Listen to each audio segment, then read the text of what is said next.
Hi friends, welcome back to our channel. ఇవాళ మన ఛానల్లో చికెన్ మసాలా కర్రీ ఎలా చేయాలో చూసేద్దాం ఫ్రెండ్స్. అందుకు కావాల్సిన ఇంగ్రీడియంట్స్ అని నేను క్లియర్గా చూపిస్తానండి, చూసేయండి. 3 ఆనియన్స్, 2 టమాటో, పచ్చిమిర్చి, చికెన్ మసాలా, గరం మసాలా, అల్లం వెల్లుల్లి, గసగసాలు, కొబ్బరి ఇలా గ్రైండ్ చేసి పెట్టుకున్నానండి. ఇలా ఒక ప్యాన్ పెట్టుకొని 4 టేబుల్ స్పూన్స్ ఆయిల్ వేసుకోవాలి. ఆయిల్ కొంచెం హీట్ ఎక్కాక 1 స్పూన్ ఆవాలు వేసుకొని ఆవాలు చిటపటలాడాక మనం ముందుగా చాప్ చేసి పెట్టుకున్న ఆనియన్స్ అండ్ పచ్చిమిర్చి అందులో వేసుకొని బాగా ఫ్రై చేసుకోవాలి. ఆనియన్ అండ్ పచ్చిమిర్చి బాగా ఫ్రై అయ్యాక మనం చాప్ చేసి పెట్టుకున్న టమాటో కూడా అందులో వేసుకొని బాగా ఫ్రై చేయాలండి. టమాటో అండ్ ఆనియన్ బాగా ఇలా గ్రేవీలాగా వచ్చిన తర్వాత మనం ముందుగా గ్రైండ్ చేసి పెట్టుకున్న మసాలాని అందులోకి యాడ్ చేసుకోవాలి. యాడ్ చేసుకొని పచ్చివాసన పోయే వరకు బాగా ఫ్రై చేసుకోవాలి.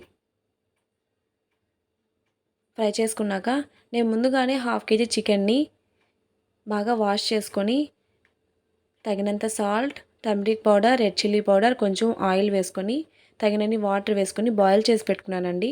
ఆ చికెన్ని అందులోకి యాడ్ చేసుకోవాలి. యాడ్ చేసి బాగా మిక్స్ చేసుకొని అందులోకి మనం చికెన్ మసాలా, గరం మసాలా,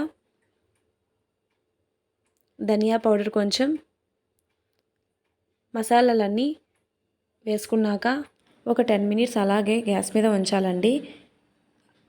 అప్పుడు కర్రీ కొంచెం తిక్కుగా వస్తుంది. అప్పుడు స్టవ్ ఆఫ్ చేసేసుకోండి. లాస్ట్లో కొంచెం కొత్తిమీరతో గార్నిష్ చేసుకోండి. అంతే friends, chicken masala curry ready అయిపోయింది. మా రెసిపీస్ మీకు నచ్చినట్లయితే లైక్, షేర్, కామెంట్, సబ్స్క్రైబ్ చేసుకోండి ఫ్రెండ్స్. బాయ్.